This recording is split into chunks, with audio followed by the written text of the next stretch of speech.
Chevra, welcome back.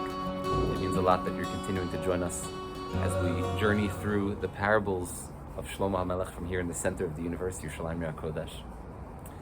Yeshiva went down to Kibbutz Keturah this week, so I didn't have a chance to record from the old city of Yerushalayim, but we are in Yerushalayim nevertheless, and I didn't want to give up an opportunity to spend a few minutes together studying the beautiful Proverbs of Shlomo HaMelech and Sefer Mishlei. Of course, we're using the Sefer Mishlei from Rav Yaakov Moshe Charlap, and we're up to Pasuk Gimel. The Pasuk says, Lakachas musar haskel tzedek umishpat umesharim. For the sake of taking intelligent discipline, musar haskel, which leads a person to tzedek umishpat umesharim, which leads a person to righteousness and justice and uprightness. In the first four psukim in Sefer Mishlei, Shlomo HaMelech outlines what is unique about these particular psukim in all of Tanakh, and really all of world literature. In the first pasuk, as we learned together, Shlomo HaMelech describes how, like every shepherd who came before him, every leader of the Jewish people, Shlomo is offering us nothing more than a proverb, than a parable, than an estimation of his own unique relationship with Hashem, and it's up to us to take those lessons and to apply them to our life, to weave our own nimshal. In pasuk Beis, as we learned last week, Shlomo HaMelech describes that as Shlomo, the philosopher king, the son of David, the poet laureate of the Jewish people, Naim Zmiris Yisrael, Shlomo is going to provide us with a unique highway between the mind and the heart. Those two fast friends who oftentimes are separated by a great distance between the head and the heart.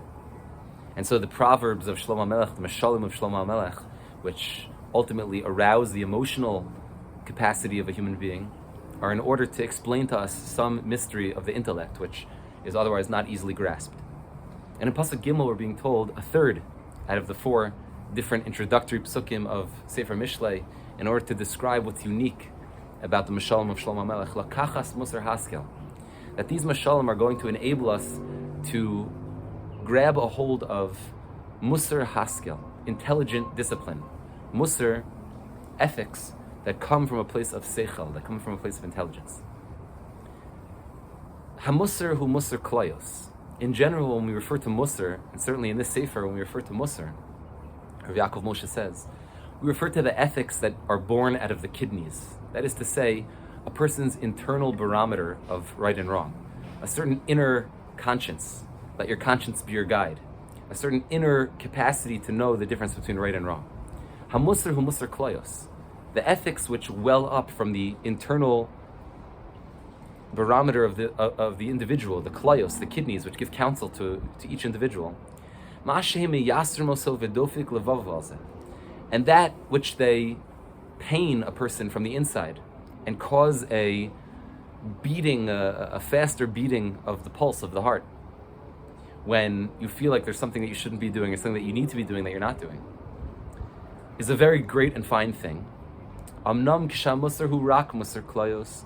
But if that musar remains the jurisdiction of the kidneys alone, of only the klayos, ve'enenu mitztaris v'maseichel hatahor, and combined together with that internal compass of what's right and what's wrong, a person doesn't allow or does not look towards the seichel hatahor, the pure intellect, haseichel ha'elyon haklali shel ha'olam shu haTorah elokis, but does not allow himself or herself to be guided as well by the upper compass, the intellect that comes from on high, which is the Torah elokis, the divine Torah. Yachol gamhu lehevi l'dei ason. God forbid a person can be led through their own sense of ethics to trauma, to tragedy, to an asun ruchani, to a destruction, a spiritual destruction, umamela gam liyarida musarit, and thereby also be led to a terrible infraction in the world of ethics. I'm reminded of a story of Rav Moshe Feinstein, a very terrible story. Rav Moshe Feinstein was one time Misadar Kedushin at a wedding for one of his Talmidim, when shortly before, it was already after the contract was signed, everything was signed, the ksuba and all the different parts of the wedding had been, certainly the contract on the hall had been signed, and the mothers came in and they broke the plate, kederech kedoshim, like the way of the Jewish people, our customs. And as they were getting ready to dance down to the Bedekin, the mother called Rav Moshe over to a side room for a second teary-eyed, bawling and saying, Rav Moshe, I'm sorry I didn't tell you earlier, but I must tell you, I happen to have inside information, kamuvan, that my daughter is illegitimate, Rahmanu Litzlan. She was born through a certain experience that I had, which was not faithful to my husband, and nobody knows, and I never told anybody, but I can't go through with this. My daughter can't marry your student. And Rav Moshe stood there looking at this woman, and you can imagine she's teary-eyed, she's certainly seems sincere. I heard this story from Rav Hartman, Rav Yeshua Hartman Shlita. And Rav Moshe said to this woman, she said, my dear woman, as much as I see you're very worked up about this, I want you to know that according to the Torah, I do not have to believe you. Your testimony is invalid for a number of reasons. And because your testimony is invalid, I choose not to believe you. And Rav Moshe excused himself and said, pardon me for being so curt. And he went back out, and not only was he Masadar Kedushin, but as Rav Hartman disclosed to me, Rav Moshe stayed to the end of the wedding, Shelo Kedarko, which was not his regular. To be a person who understands the ethics of the Torah, and to understand that at a moment when your kidneys are telling you that I should believe this woman, what type of terrible travesty could arrive out of this union, Rahmanu Litzlan, and yet to be able to look deeply into one's own recesses of the Torah, and to know that the Torah demands something elsewise, to demand something else, is to be able to look at the Musar HaKlayos and to recognize that Musar is incomplete if it's not Musar Haskel, if it's not ethics which are born out of the Torah's wisdom. Not only can a person sometimes be overly lenient if, as we normally tend to think of what Rav Yaakov Moshe is saying here, that God forbid you could lead to travesty if a person allows himself to be or herself to be led by their own inner compass of ethics and be overly lenient, but chas v'shalom, a person could be overly strict as well on themselves, on other people around them, and not recognize that the Torah actually demands leniency in this particular instance. When a person allows himself or herself to be led by the Musar Klayos without the Seichel Eloki, they won't even recognize how slowly their ethics begin to unwind and unfold.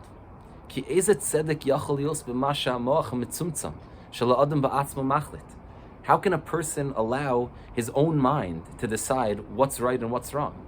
The constricted mind of the human being is certainly not sufficient for making the right decision.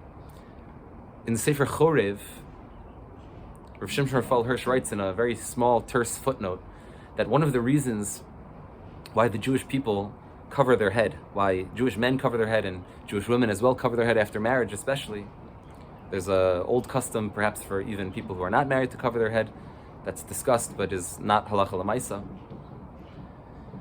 that the reason that the Jewish people cover their heads is that in the same way that we are adjourned to tie some sort of separating belt around our waist in order to separate between the lower part of our body and the upper part of our body, that which is more animalistic and that which is more exalted, the heart and the mind.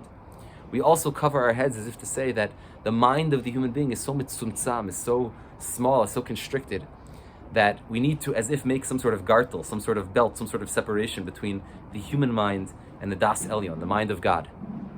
And so how could a person think for a moment that without Musar Haskel, without Musar which is deeply enmeshed with the Seichel Elyon of the Torah Elokis, how can a person possibly think that the mind of the human being is able to come to a proper understanding of tzedek, of what righteousness really demands? Would it have been righteous of Rav Moshe to believe this woman and call off the wedding? How would it have made the chassan feel? How would it have made the kala feel? Especially when the Torah doesn't demand that a person believe someone in that instance of Eidos Psula in that particular case. Ve'ezem mishpat yachol yos b'charitzos mishpato asher mishar hu lefi daito haragashaso.